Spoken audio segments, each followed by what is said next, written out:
வந்து என்ன அப்படின்னா salt of strong acid and strong base, அதாவது ஒரு ஸ்ட்ராங் பேஸும் ஸ்ட்ராங் ஆசிட் ரியாக்ட் ஆகி வரக்கூடிய சால்ட்.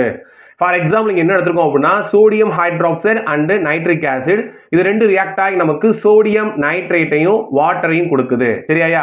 ரைட். இந்த சோடியம் நைட்ரேட் எப்படி டிசோசியேட் ஆகும் கான்சன்ட்ரேட் ஆயானா எப்படிமா, எப்படி Na+ ஆகும் NO3 மைனஸ் ஆகும் பிரியும். சரிங்களா? வாட்டர் எப்படி பிரியும்? வாட்டர் தெரியும் நமக்கு, ஆட்டோ அயனைசேஷன் படிச்சிருக்கோம். வாட்டர் எப்படி பிரியும்?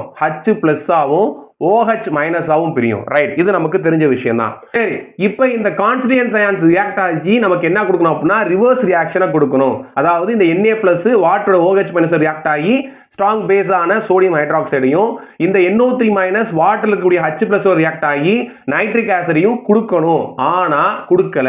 ஏன்னா strong acids and strong base உடைய வரக்கூடிய சால்ட் வந்து எந்த காரணத்தை கொண்டும் என்ன பண்ணாது அப்படின்னா அதனுடைய கான்ஜுகேட் ஆசிட் கான்ஜுகேட் பேஸோட ரியாக்ட் ஆகாது. It is does not react with water. அதனால அது அயான்ஸ் அப்படியே தான் இருக்கும்.